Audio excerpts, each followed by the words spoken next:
All right, fellas, welcome to Mint Mob Spaces, the first Spaces of 2025. Actually, I hope you all had a happy new year, and yeah, looking forward to talk a little bit about the crypto and NFT year of 2024 and everything we can expect in 2025.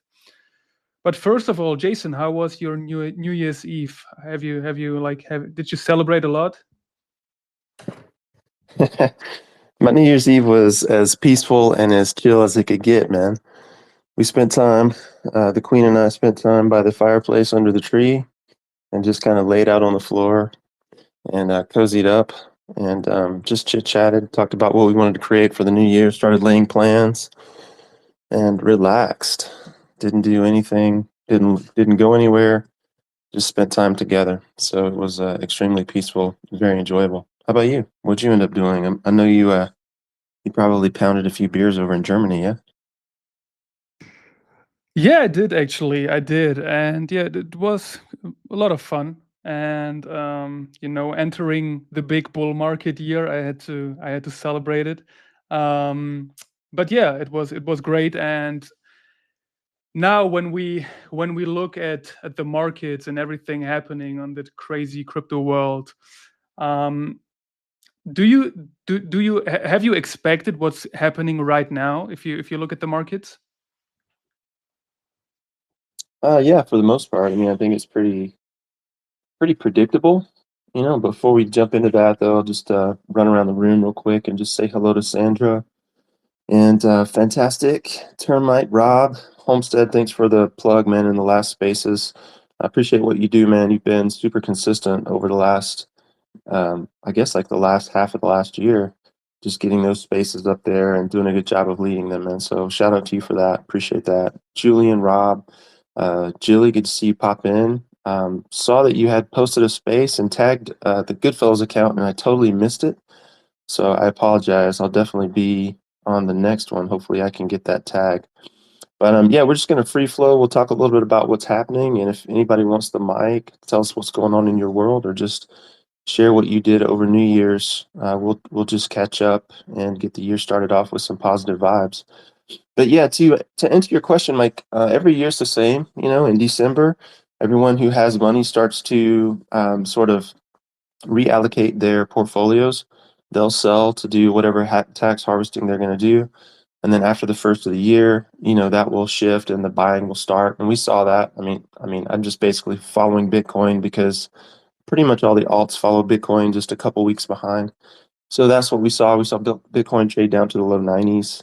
And then after the first, what have we seen? Just steady buying, steady buying on Bitcoin and all the major alts.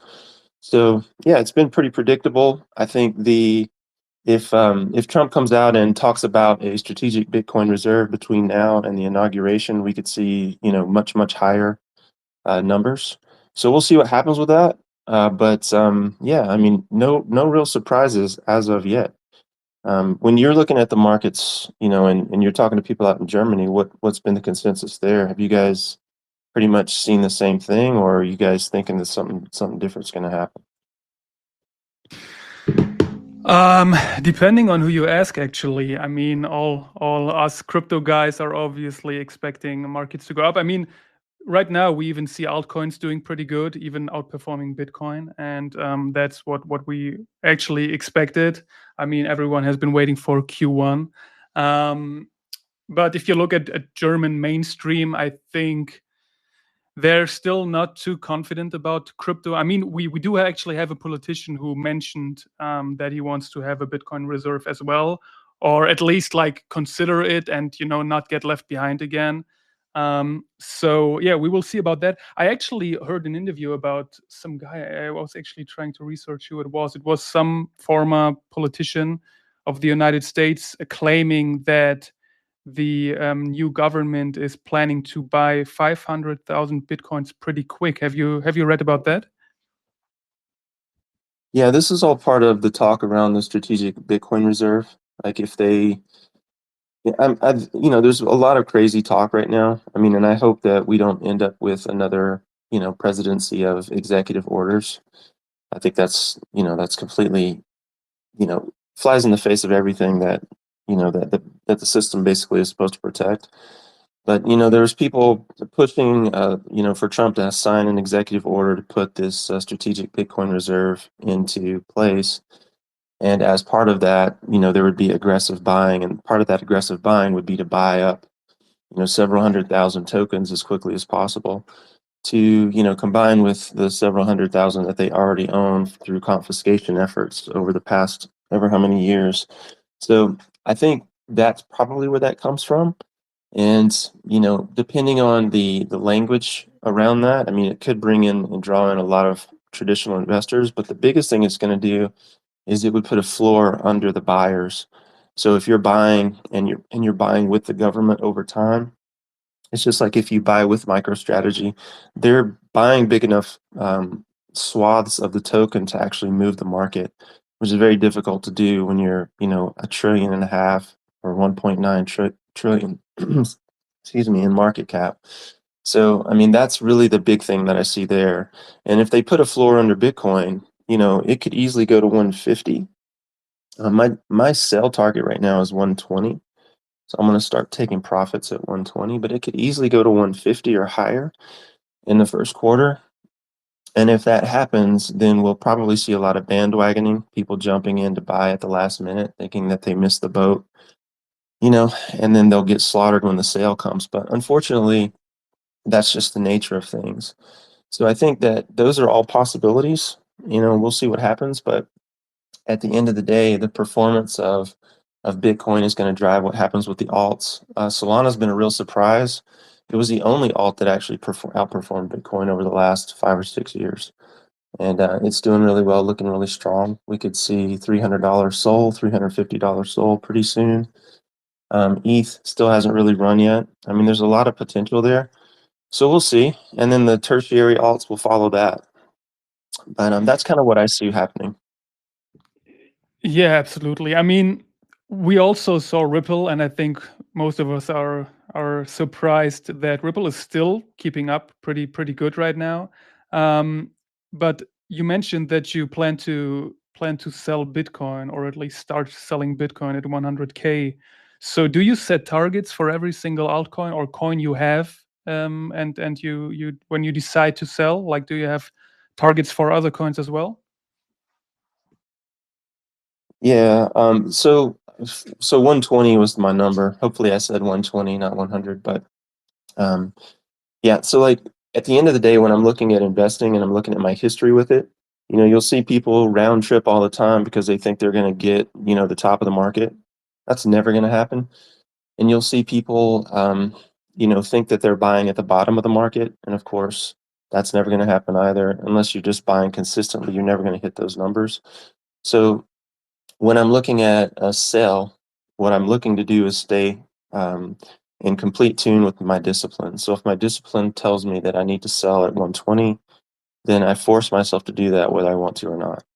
Just like if FTX crashes and Solana goes to 8 and Ethereum goes to 8 and Bitcoin drops to the teens, I'm forcing myself to buy that because I know that the market caps and the adoption curves are large enough to sustain that. So on some level, you have to kind of set the emotion aside and get stoic about what you're doing if you really want to not round trip or get good buys. So this market for me is no different from any other market where I've gotten burned. It's just like in the past, whether it was real estate or the traditional stock market, those lessons I'm just bringing into this market, and it all translates because we're still dealing with human psychology underneath all the buys and sells. So there's nothing really new there. I guess if that makes sense. But yeah, 120 would be my number for Bitcoin for sure. And I'll probably pull like 20% out at 120 and then scale out a little further depending on how it runs.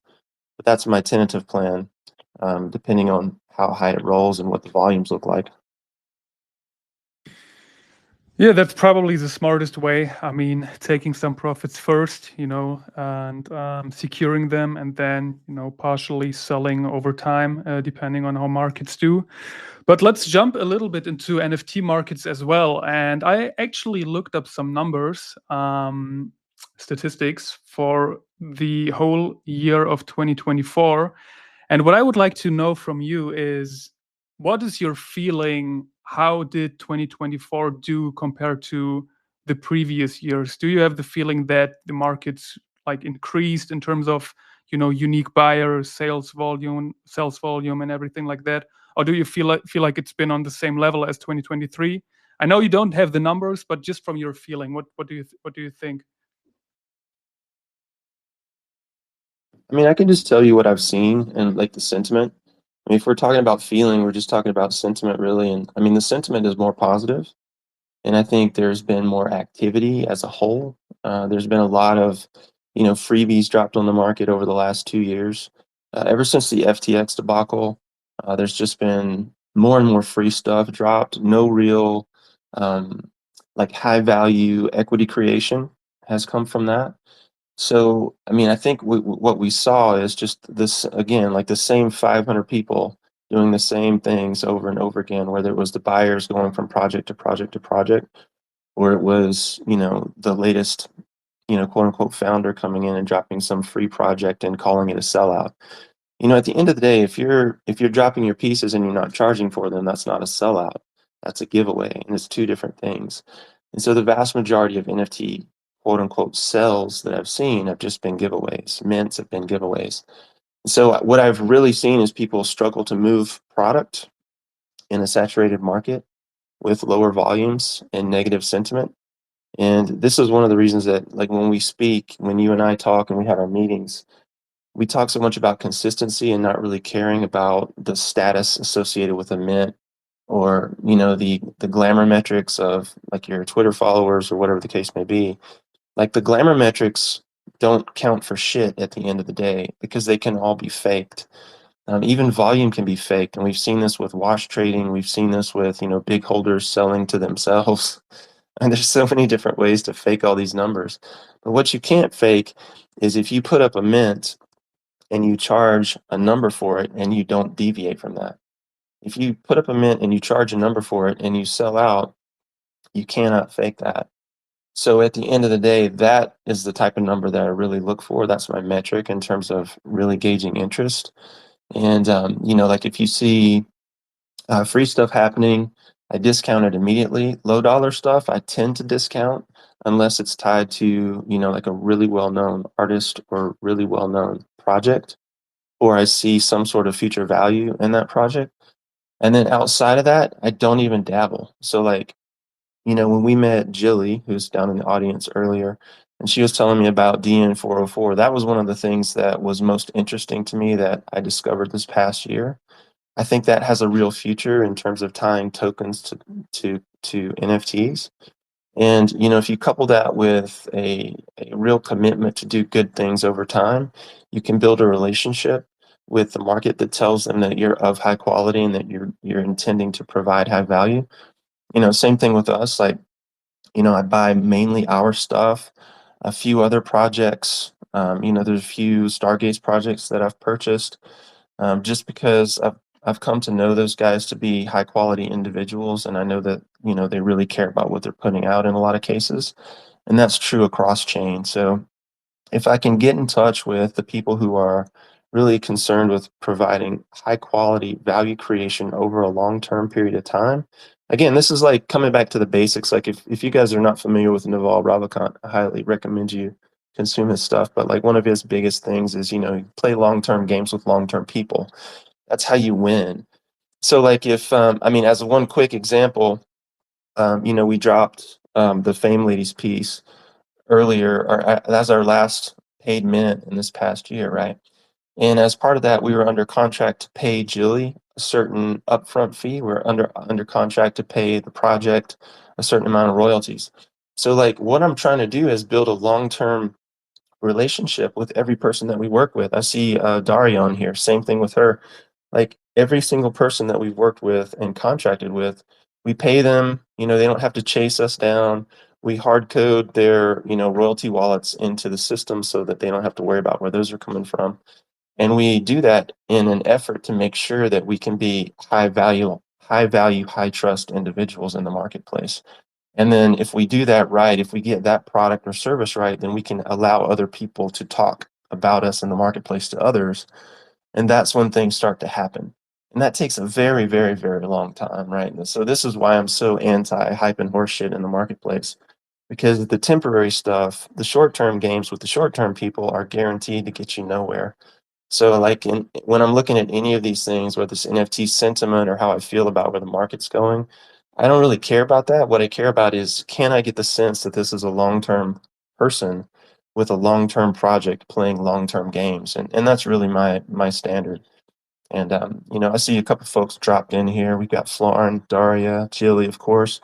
Fame ladies down there. If any of you guys want the mic, feel free. We're just free flowing. We're going to chit chat about a bunch of different things, and you're welcome to pop up and tell us what's going on in your world. Sandra as well. I know you've been doing a lot of artwork lately. Yeah, back over to you, brother. Yeah, man. Well, I can definitely agree with all you said. I just wanted to point out one thing because let me just throw in some numbers here. So obviously we had the biggest NFT market in terms of sales volume and average sale value in 2022. But what's interesting is that 2023, it's all according to Crypto Slam, so that's my source. I hope that it's true. But in 2023, we had the lowest volume, the lowest amount of unique buyers, and the lowest average sale with like $95. And we actually increased numbers pretty big in 2024. But what's interesting is that we are still far away from the total sales volume compared to 2022. But we have a lot more unique buyers, and that actually comes down to, I think, what you said, that we had that free shit meta where everything was given away for free. We had a lot of wallets just farming free drops and everything. um, so in the end, that's actually the conclusion I wanted to make, that these numbers are probably pointless if you consider that so many people got so much stuff for free and didn't really care for what they held. um, but yeah, in the end, you summarized it pretty good, I think. I wanted to discuss something else, and as we have some artists in here, they can definitely have a shot on that as well, because I read a tweet on X that said, and quote unquote, "One of one art on Solana is nearly dead, and 2025 will bury it. Exchange art had under 240K in sales in the last 90 days, and in the past month alone, only 6 artists earned above 2,000 US dollars. Artists need to adapt to meet the market where it's at." And that's interesting because I don't think that you often see, like, artists talking about what they earn. So it's funny because I talk to so many artists, especially when you're in groups like on Facebook, and you meet a lot of traditional artists, and they are like, "Hey, can you make my art in NFT and sell it, and you'll get like 20% commission?" And I'm always like, "Dude, you're trying to outsource a pretty big task, a big challenge, almost like the hardest part of being in the NFT world, selling, finding collectors, and all the stuff we have done." I mean, in the end, it all comes down to also being able to sell yourself. And I mean, obviously Daria and Jilly did that pretty good. um, but we are here, and that's why we actually invented the artist incubator and did all that work, because we were able to find a group of people who actually value and appreciate art. And oh, I see we have two requested requests here. Let's see. We got Sandra and Florin. Okay, so you guys should be able to speak now if you have a take on anything I just recently said. Um, you should be able to speak now. Let's see. We got Sandra here. Yeah. I'm not sure if you were talking to Florin or me because there was a bit of a lag there. Yeah, I addressed both of you, so feel free to talk. All right, Florin, did you want to go ahead, or are you cool if I go first? No, Sandra, go ahead. Yeah, Okay. I'd love to hear what you got to say. Thank you. So I just wanted to kind of refer to that tweet that you were talking about. I saw it as well. And so I wrote like this blurb about it. So I just kind of wanted to to touch upon that. I think I disagree with the tweet personally. I think that artists shouldn't move away from one of ones just to prioritize, market trends. Um, I think that in this space in particular, and I've said this so many times, it's so important for us to support artists in doing what they're passionate about and not push them into things in this space that might potentially kill their creativity. Because I mean, I've been here since 2022, beginning of 2022, and I know that when I focused a lot more on what I thought other people wanted to buy or see, and uh, the pricing of it, it didn't vibe well with me. I got, creative block. It was just always chasing that sale. And so I think that one of ones are special in this space. There's never not going to be one of ones in this space. It's about personal connection with between the artist and the collector. And I just think it's about creating something that's, unique in this space and meaningful, right? And I understand that, suggesting higher supply collections, might work for some people. It doesn't mean that it's the right way moving forward. It's just a way, right? So of course we have to um whatchamacallit, we have to encourage experimentation, selling cross chains and things like that. But we also have to support what it is that artists want and what works for them. So I don't know. I could keep going on and on about this. I don't want to just like ramble on, but um I just think that this tweet, I was surprised at how much not engagement that I got, but like support. I think that at the end of the day, there is no one way of doing things in this space. There's no one path towards success. I think that everybody, no matter what it is that they do here, should feel empowered to follow what it is that they want, right? Their own path. And that's why this space works for the most part. If we're just going to constantly chase for money, money, sales, sales, it's just going to, I don't see the point in that personally. Again, one art is always going to have its place here. It doesn't matter. The NFTs and art in general may be slowed down a bit in the past year, but that doesn't mean it's not going to pick back up. So to say that it's nearly dead and 2025 will bury it is just a bunch of horse shit. Sorry, I just that's my that's what I think. Thanks for letting me talk. Yeah, just to like real quick, maybe we can tell people also what the tweet is suggesting artists to do. So it actually says stop selling one of ones, and instead, let me see, they should mint their art into one collection with higher supply. Then they say focus on Twitter and collaborate with projects. And I totally agree with what you said. I just agree to the post to the point that I feel like artists should not just drop their art to their like on exchange art or whatever wherever and expect people to like buy it. You said it pretty good that it's actually buying a one of one from an artist kind of cherishes their connection, and it's like between the artist and the collector, and that's what I feel. I mean, I have seen plenty of pieces from artists that I felt like I love her art style, I love what she does, and I want to support that. And in the end, like just coming to the space, dropping sometimes it's even AI art, and expecting people to buy it, it does not make sense. So yeah, but I definitely I do want artists to continue selling their one of ones because they're absolutely beautiful. And yeah, Sandra, I think you got another take. Yeah, just real quick, and then I know Florin probably wants to get in on this, but yeah, I think I disagree with, focus on Twitter. No, focus on whatever it is that you want to focus on. Instagram, focus on Discord. Twitter is not just the be all and end all, especially as we move forward. Collaborate with projects, of course, collaborate with projects, but collaborate with projects that you align with, not the, whatever project is popular, what, you know what I mean? Stop catering to the collector cabal was another one. I don't even know. I understand that there's like a pool of individuals that have a lot of, money that they're spending on certain artists, but I don't feel like the real artists in this space are not catering to the collector cabal.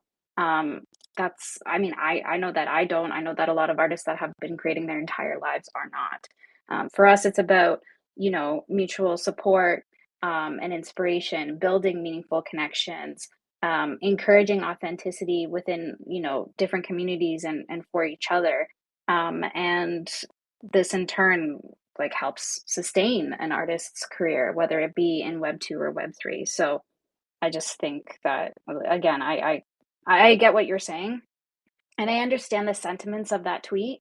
I just disagree, respectfully. And yeah, I think that we need to focus on artists and their communities right now. I think it plays a crucial role in kind of evolving the culture here. And if we don't do that, and if we start telling artists again what we've been doing since I've started in here, what it is they should do, to capitalize on their art, it's just going to turn into something that the majority of artists are not going to agree with or like, and they're gonna leave. So Yeah, absolutely. Maybe we can, or I can tag that tweet here because it's actually quite interesting to read the comments, and it was even quite surprising that there were so many artists even supporting that tweet. But I think Florin got a take on that as well. Oh, I just well, first just wanted to comment that Sandra, I totally agree with you, in the sense of like, I think that people who are creating one-of-one art, especially when it's like careful and thought out and um, thoughtful, beautiful creations that they're putting out into the world, like that's basically what the vast majority of fine art has been since fine art came into existence. Um, this idea uh, of having like a generative collection where you run a bunch of layers through a art engine and it can spit out 5,000 pieces of art in a matter of seconds is relatively new. I mean, you did have artists that sort of created more or less art factories, or that were incredibly what's the word that I'm looking for? Artists that generated lots of popular art, and then you have people that make prints and stuff, obviously, but there's a certain level of craftsmanship, and then you have the Targets of the world that have fine art on canvases that they make thousands of reproductions of and then sell to the masses. And I guess to discourage one of ones on in regard to blockchain art, I definitely strongly disagree with, because one of the powerful components of blockchain is the fact that there's verifiability and ownership with digital art. So you have people who create these unique pieces in a digital environment, and they can sell them for a lot of money, um, and there's verifiability. And so, yeah, I think that one-on-ones are, more or less like need to stay as a cornerstone of the digital art of the digital art landscape. Um, it shouldn't just be seen like, I think that probably, and I didn't see the tweet, but I think that, oh, I see it right here. It's up here. So I would just assume that it's coming from the place of like, people want to see their like bags pump. Right. That's like likely what's driving the, um, like what the sentiment behind this kind of message is, like about pumping bags for people. And I think that people who are creative, who want to put some novel thing out in the world that came from their own brain and ideas that they've been cultivating, for months or years and sometimes even decades. Like, I feel like that, and I'm just reading this tweet now. It's like it kind of like diminishes some of the genuine meaning behind the whole purpose of what a lot of people are doing. Like, obviously, people who are professional artists, that they do it, part of that involves getting paid so that they can pay their bills and live a high quality of life and whatnot. But ultimately, like, there's other factors driving people who create stuff. I think that I used to spar a lot with um, a guy who's kind of active in the Cosmos ecosystem. Not so much. I mean, he's kind of broadly involved in Cosmos. You might know him as just Joe. I used to spar with him a lot on Twitter because he would talk about like developers creating blockchains in a very negative way, like kind of saying like these people need to stop building these things. It's kind of like fucking everyone's bags up, or like they're just creating some crap that like nobody cares about, and they need to stop doing that. And I strongly disagreed with him because I feel like some of the people that are building like these persistent digital, I guess, entities, whatever you want to call some of these like app chains where you can kind of spin up something and try something new. And I mean, a lot, like, maybe some of the motivation isn't about like pumping your bags. Maybe some of the motivation is about like learning something new, or just putting something out there and seeing what it looks like in the world and seeing if people can have like unique and novel experiences with it. So, I'm kind of rambling here. But I think that like the notion that the primary focus for our existence is to pump bags, just in general, or like the primary existence reason for us to even be doing crypto at all is like just to make money. Um, I guess I'm just gonna have to reject that, because the hyper monetization of all things, which it seems like that's like the approach of this post, um, feels very shallow and empty, and kind of grosses me out, to be honest. So, yeah, sorry to ramble a little too long there, but that's kind of how I feel. Yeah, it's all good, man. I definitely agree with all you said. I mean, I think the worst part of the tweet is basically saying that 2025 will bury it, because I am pretty convinced that one artists will, especially with adoption going on. I feel like there will be a lot more collectors coming into the space, and yeah, buying all that one art because it's beautiful. And I feel like if I look at the piece, and if I look at any sort of one piece and I decide to buy it, I would never even think of like selling it for profit. I mean, I buy it for the art. So yeah, in the end, I think in general we all agree that we don't agree.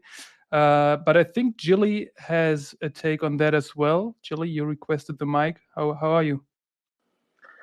I'm super good, thanks. Yeah, I have a lot of feelings on this. I think that, like, so many feelings. Um, I think this space is built on degens and degenerative gamblers, and I think that the art kind of was a byproduct of it in a weird way. Like, when I hear early developers from ETH talk about early generative NFT projects and stuff like that, they didn't even get it, and they just thought it was weird. And then artists started putting art on the blockchain.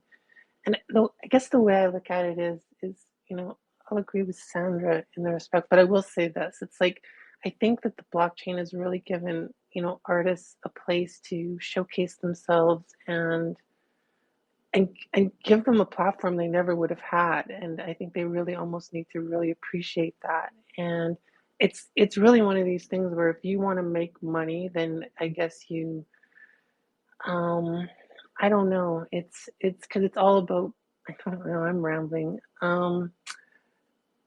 It's just such a moving target because generative projects create economies, which is something that one of ones don't quite do. But as an artist myself, I would never ever do anything like to please someone else. That's just not, it's just not going to happen. But that being said, I do want to innovate and find ways to innovate. And I think with everything, there's always a middle ground or a gray area. Like um, talking about DN404, I think that's huge. And I think it could be huge for one of one artists if they could wrap their head around it. Because, putting liquidity behind their pieces and instead of necessarily selling pieces and then having them be there, they could do something interesting within a collection. They're still one of ones. Like that's what the Fame collection is. It's one of one pieces of art in a DN404 collection. I think they could do something interesting. And I think that, I see a lot of artists here, and it's like they almost expect to be paid for their art. Like I come from the music industry and you can't expect anything. Like no one has to pay you for anything. And if you're okay with that, then make all the one of one art you want and market it the way you want or whatever. And again, I'm not speaking to anyone in specific.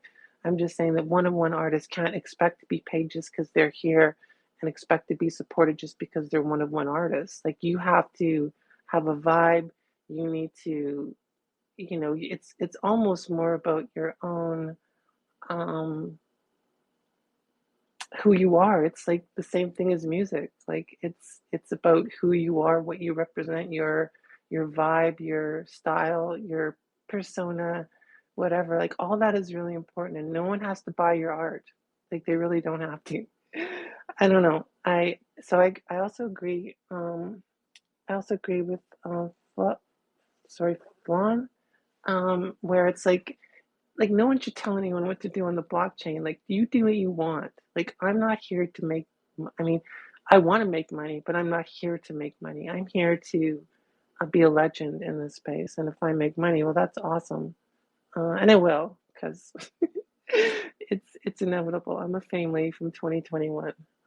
But like this is the best space ever. I love it. And that article, again, it's always shades of gray. There's some truth in there if someone wants to find a way to innovate what they're doing, and there's nothing wrong with that. And if you are cool and you just have this certain je ne sais quoi that people want to be around and they want to collect your, well, that's cool too. And I'm gonna say this one more time. No one owes you anything. No one owes any artist anything. No one has to buy your art. And that's cool. If you're cool with making one of one art and that's great with you and you don't make any money, that's awesome. But never expect anyone to buy your stuff because they're an artist in the space and you're supposed to support them. That's bullshit as far as I'm concerned. But anyways, um, go on, No, I Sandra. totally agree with that. I totally agree with that sentiment, Jilly. This it, like, yeah. I just had to say that. I'm sorry.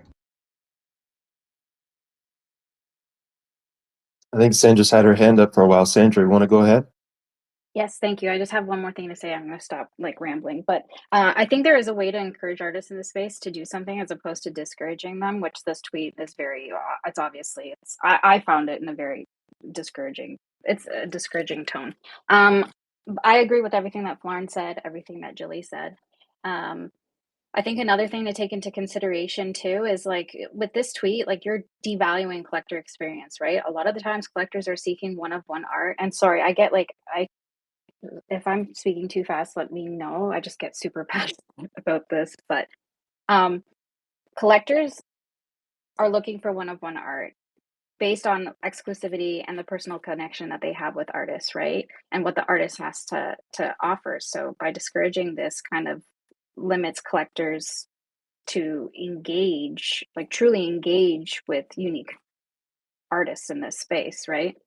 I think another big thing is it contradicts decentralization, right? We're supposed to be all about freedom, diversity, decentralization, and discouraging one-of-one artists in this space is promoting conformity, right? To market trends over our creative expression. And then on top of that, you're limiting market diversity as well, right? One-of-ones add depth to the art ecosystem here, and kind of pushing us to, higher supply collections kind of, I personally think risks the space. It makes it just less appealing and less dynamic. You know what I mean? So I don't think one-of-one art is dying. I think it's evolving. Um, and now I'm having a brain fart, so I'm gonna end it there. Yeah, no worries. That's Don't apologize for being emphatic or excited about what you're talking about. And obviously you have a certain perspective, and I want to hear it, man. Go ahead and lay it out there. Don't hold back. You don't have to do that here. This space is for you to say whatever the hell you want to say. Brady, over to you, brother. Hey guys, good morning. Yeah, with this tweet, definitely the first line is, I mean, they're writing a tweet, right? They're trying to get attention. I don't know if it's something where art is dead or nearly dead and about to be buried. And one thing is that, like, when a market is going in a specific direction, if you're going in another direction with something that is like exclusive, that can be an opportunity to stand out, right? So, if everyone's doing one thing, if you're doing something else, that can be an opportunity to differentiate whatever you're doing, create exclusivity around it, and so on.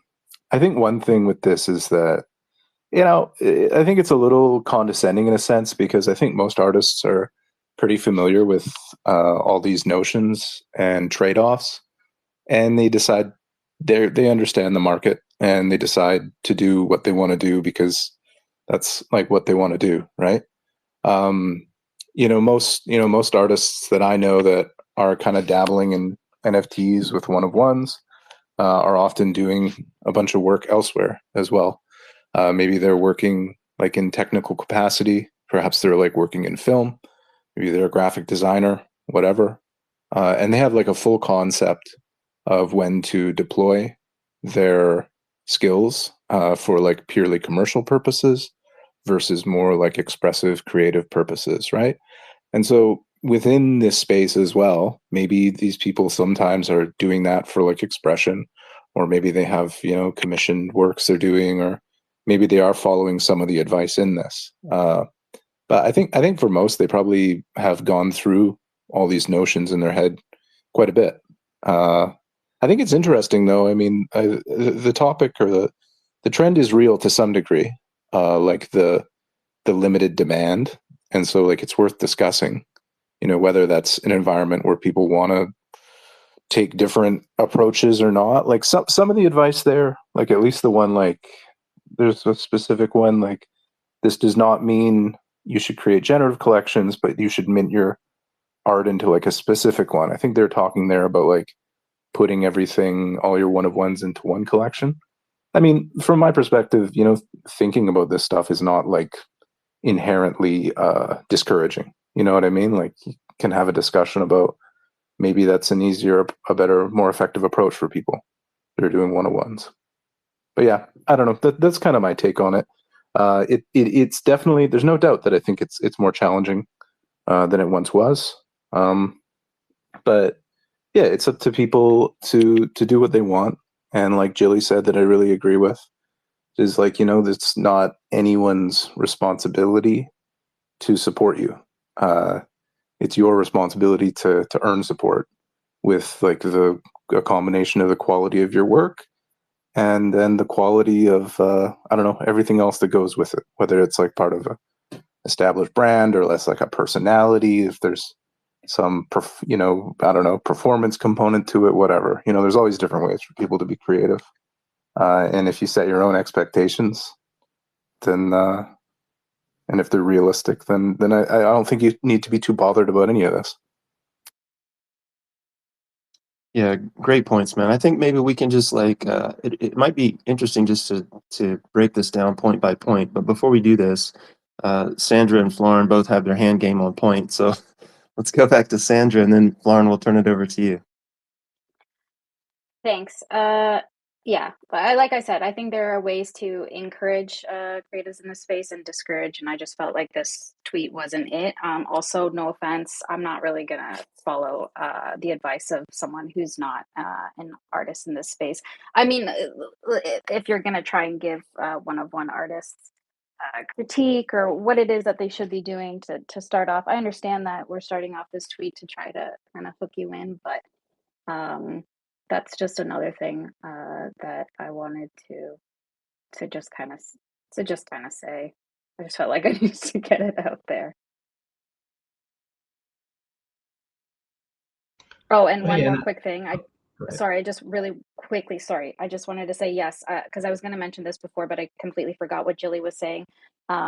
Nobody owes you anything in this space. And I think that for a lot of us, especially when we come in during a certain point in the market, like I came in the bull market, everything was everything was selling. There was a lot of focus on female-led projects, on one-of-one art and everything like that. If you don't put in the work in this space and you don't contribute to communities or your own communities and your own collectors, then like what do you expect? You can't just sit there and create and just assume that people are going to buy your work because it's beautiful. It's not. I personally don't think it's just that. I think again, it's a lot to do with the collector and the artist connecting on a different level, and your art is sort of a sum of that to a certain extent. Yeah, I just wanted to Beautiful. chime in with what Brady was saying at the end there. Like, yeah, like encouraging people to put their one-of-ones in collections, like if they believe that makes sense. Like, I think that can make art more accessible because if you have just like one-of-ones that are just distributed about to different people, maybe it's a little bit more difficult for somebody to potentially explore that art and see it. But if they are doing those one-of-ones for specific collectors, like at a certain point, like they've got something really cool going on. And I think yeah, I think Brady boiled it down great in the sense that like it's really just that first kind of discouraging comment at the beginning, like, or like more like kind of coming across like condescending, like, here, like, I know how I'll tell you how to do it right in this space because I'm the freaking I'm bangers, dude. I know it all. Like, I don't know, like it just kind of seems a little. I'm not a huge fan of those tweets, to be honest. Like the kind of overly, but that's like that seems to be like you know you, this account has 24,000 followers, so I guess that they got to get that engagement up. So you got to do it somehow. But I personally am a huge fan of the one-on-ones to like a single collection, at least maybe just and this is just coming from my own personal experience. Like my first NFT collection on Stargaze is Proto Towers, and that's very much a collection of one-on-ones. And I put like a lot of heart and soul and effort into it, and I've tried to create like a unique and engaging experience with that collection. And it's ongoing, right? Like anytime I feel the itch to make a pixelated drawing of a tower, I draw one, and then I just throw it into a folder, and sometimes I come back and tweak the images a little bit. And I haven't minted a whole lot in a while, but I'm getting more people coming out of the woodwork, like collaborators that want to mint to that collection too. So it has a whole kind of thing that I'm doing with collaborators as well. Actually, Brady on here has minted Proto Tower to that collection, and it's one of the finest pieces on the collection in my opinion. So yeah, I mean, I think that creators are doing all of the things that Bangers is talking about in this tweet, in their own way. And yeah, I don't know. Art on Solana is nearly dead, and 2025 will bury it. Like that's clearly just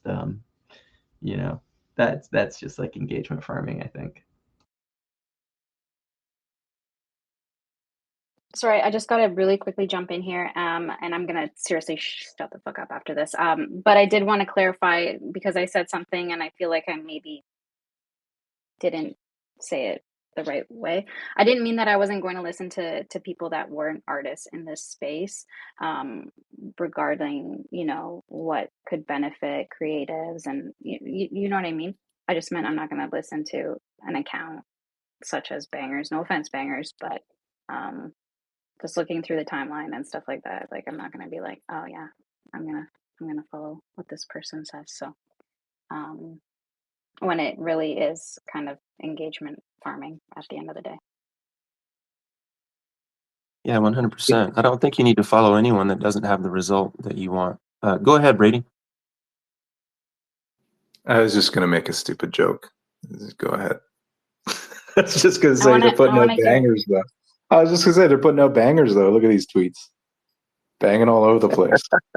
Got You know it what it pinned is up here. A whole discussion around it. That's like rage bait, rage bait at the top. Gotta get the clicks. Yeah, for sure. But you guys hit on a lot of topics.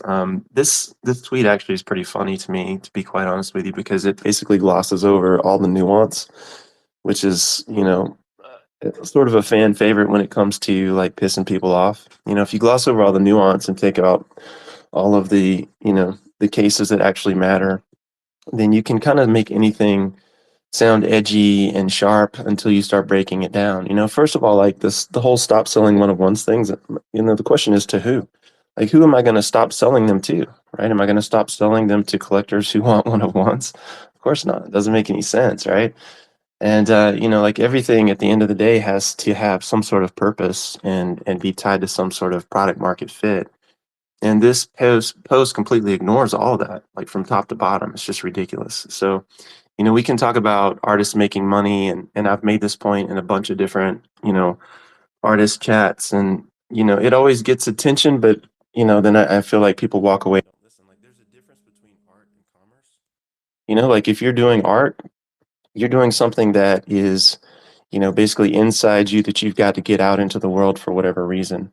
And that is completely different from catering to a marketplace with the intent of creating some sort of commercial transaction. They're two different things, right? So if I'm looking to, create a series of NFTs that I'm going to sell to, I don't know, hikers, for example, then I'm going to draw art that might appeal to them, for example. But if I'm doing something that's going to make me happy as an individual, I'm putting that out regardless of what the market sentiment might be, and I'm going to deal with the result, because the point was not to, have any investment in someone else's third party response. It was simply to get the work out into the world. And that was what was important to me. And, like the second thing, like the collector cabal, there's actually the collector cabal, you could just substitute that and just say with the collector market. Like the collector market is not the same as the degen market. So if you want to sell to collectors, you might want to cater to what collectors want. It's as simple as that. If you want to cater to degens, you might want to do what degens want. It's as simple as that. Like again, product market fit. And so many times people will do whatever they have to do just to move a piece that they forget that product market fit actually matters.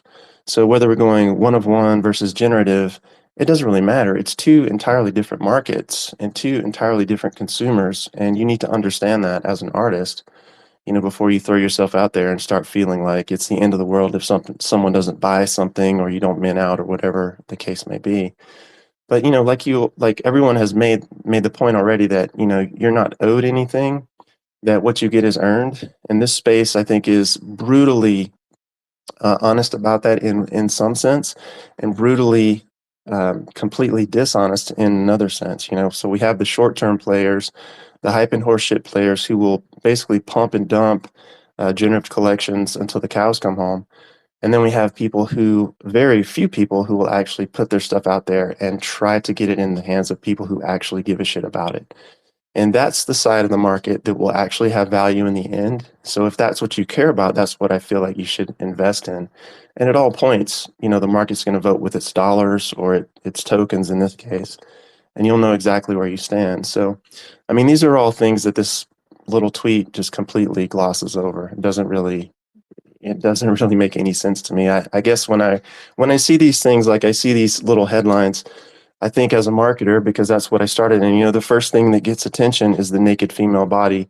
The next thing that gets attention is the word free. And then the next thing that gets attention is talking to a group of people who are invested in a thing and telling them that thing was going to die.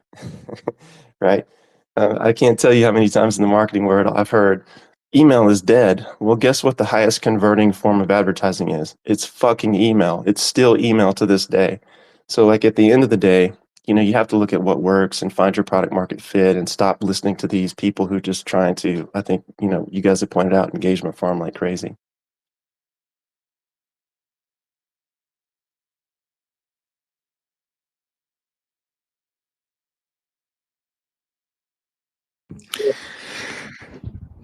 Yeah, well, when I briefly read the tweet aloud, I did not expect it to cause such a big discussion. I mean, we mustn't forget. I think it has been mentioned that the creator of the post is not an artist, and he probably just wrote down his thoughts without giving them much consideration. So yeah, but still, I think it led to a pretty cool conversation here. We got a lot of cool takes on it. And yeah, we've been in here for an hour now, so we're starting to close it out. I think, as I said, I think we had a great discussion. I thank everyone who has been here with us today, sharing his thoughts or her thoughts. And yeah, it's been great. I hope you guys had a good time, and I look forward to see you guys next week again. Yeah, and this time I'll let it close out. Like I let you close it out, Jason. Usually I do it, but this time it's your work. Well, I think we still have a hand up. Let's touch on Jilly. Toss the mic over your way, and then we'll get final comments. Go ahead, Jilly. Well, I was just going to say the thing is with this space is there's just a degenerative nature of people that don't give a shit about art and all they care about is money. And like for me, it's like I can't really fuck with those people. I get it. I know where they're doing it, and I get it. And so, yeah, I mean, that's the kind of person that puts out a tweet like that, and that's it. I mean, they see things differently. Where it's like when you love art, and it's like every artist that has ever put art on the blockchain knows that it comes to life on the blockchain. Like, I don't know what you think, Sandra, but I just find it like it looks different like when it's on, like when you mint it and then it goes on OpenSea or whatever marketplace and you see it there, it's, I don't know, something magical happens. There's something magical about it going on there. And if you get it, you get it. If you don't, you don't. And yeah, so I don't know. I'm super pumped.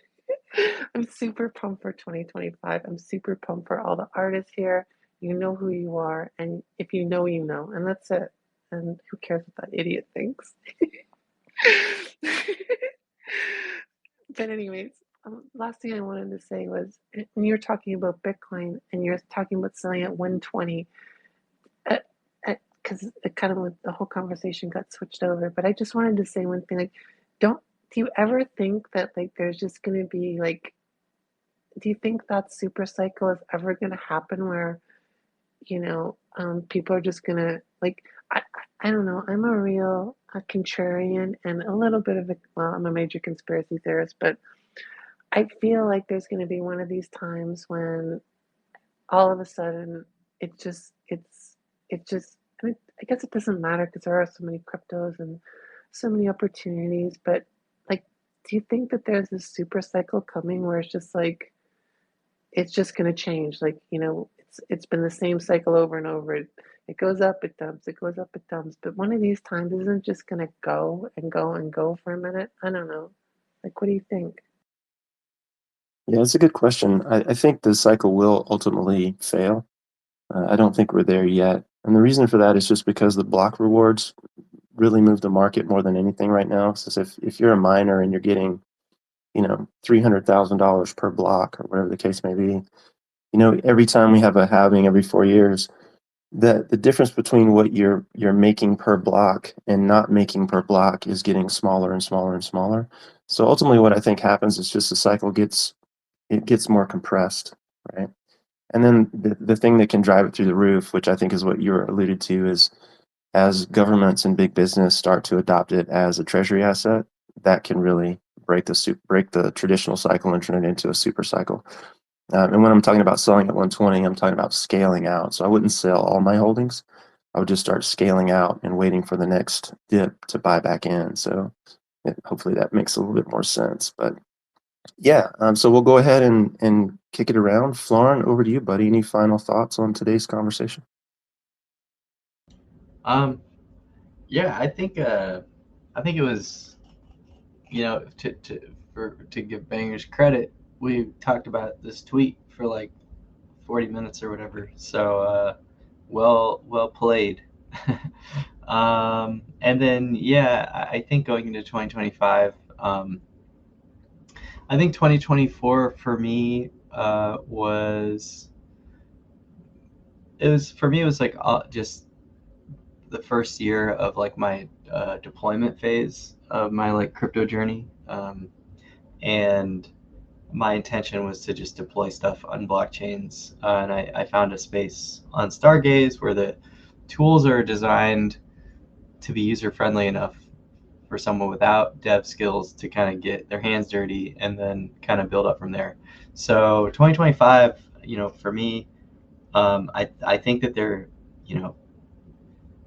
if the cycle does what it did last time, even just a little bit, there's going to be a pretty big rally in altcoins, and I want to make sure that I'm there for that, and I want to find the audiences that would be interested in minting or buying the art that I'm trying to create. So I'm gonna try to work on that and really kind of deliver things that combine a lot of the things that I learned in 2024. I really want to incorporate a lot of my physical art media that I've been working on over the last several years as well. So I'm working on a collection that's called Towers, and I don't know if I'll be able to finish it this year, but it's basically going to incorporate all of the elements associated with what I've seen in NFTs into like one really kind of complex and interactive package, including like one of ones that are hand drawn pieces of art, but then also like my own derivatives of my own art, and kind of everything in between. And throughout the year, I'll probably mint other projects that I've been working on, and use those skills and weave them into this Towers project that I hope to be, sort of like the crown jewel of like my presence in the crypto sphere, at least over the next couple of years. So that's what my 2025 is going to be all about, just acquiring skills, but hopefully taking, the opportunity of a potential rally in the altcoin markets and using those opportunities to drive value to the communities that have collected my art so far and that participate in some of the silly projects that I've been working on. So I don't know if that was, yeah, I'm just really excited for 2025, and I want to make it. I really want to take advantage of what I think is coming, which I think is going to be really big. Awesome stuff, brother. Appreciate your passion. Jilly brings a lot of passion to what she does. And, everyone here who's creating quality is going to do well if you just stay in the fight long enough. So you guys always have my support. And actually, on some of the stuff that you're doing, I want to have a conversation because I see a couple opportunities to collaborate. And that said, let's go north of the 49th parallel to Sandra and Brady. We'll start with Sandra if you have any final thoughts. Yeah, thank you. So first of all, thanks for this space. Thanks for letting me up and ramble my thoughts on this. I appreciate it. And basically, final thoughts. I think this could be applied to anybody in this space, but since I'm an artist, I just wanted to say, being an artist in this space is a marathon, not a sprint. So do your thing, stay consistent, always stay true to yourself, engage with the community, engage with your collectors, keep learning, and never undervalue your art or your worth. And I'm excited for 2025 as well. It's going to be, I think it's going to be good for artists. 100%. And we got to get together and do something. I would love to do something together. I love what you're doing over there, and I appreciate what you stand for. Brady, over to you, sir. Yeah, it was a fun chat. I think that whenever I hear something that I kind of disagree with, I always try to think, okay, how can I take what they're saying and sort of make it as strong and coherent as I can in my mind, and then address that and see if I have good counterpoints, or what good can I take from it. And I think the conversation today we did with that tweet, so I think that's fruitful. 2024 was great. Spent a lot of time in the space, a lot of time supporting creators. 2025, I want to keep doing that, and then maybe I'm committed to spending more time creating stuff myself, because that was something I very much put on the back burner over the last year, to support other people. So maybe I'll try to do maybe more proto towers if Florin will invite me. But much appreciation to all you guys, and best of luck this year. Everyone's doing their own thing, and I really hope that everyone has success with it. Awesome, man. Yeah, definitely looking forward to some of the stuff that you do. I know that you've got a creative streak, and I really haven't had a chance to digest much of it, so I look forward to seeing what you do. As far as us, we're going to be continuing the process of legally acquiring IP and creating beautiful galleries that will ultimately become tradable in our token. And we're going to continue to work with artists and develop our IP in the same way. So the other thing that we're adding is just basically owning all of our code, which is a new thing to us. So we recently took ownership of the IP for our staking code, which of course involved a lot of server purchases and lots of different technologies that we hadn't had to deal with in the past. But we now own and control that, so we can't be held hostage by any third parties, which is fantastic. And we want to continue to do that. And of course, help other projects do the same thing so that you never find yourself in a bind. So look for more quality work from us. Love these conversations, guys. Alex and I both appreciate the connection that we have here with high quality people. Help us find the others. That's really, I think, the thing for us in 2025 is let's find the others. If there are people who are genuinely interested in collecting artwork, we want them in our communities, and we want to share them with your communities, because those people are the people who have basically paid the price and probably been screwed more than any others. And we want to eliminate that altogether. So many thanks to each of you guys out here doing quality work. Sending all the love in the world to every single one of you for much success in 2025. And that said, I'll turn it over to you, Alex, so you can close this out, brother. Yeah, man, I can just repeat myself and thanking everyone for being here today. Thanking everyone for speaking here. And yeah, we look forward to welcome you again next time or any other time whenever you guys are free. So have a great weekend, and we'll see you guys again. Bye-bye.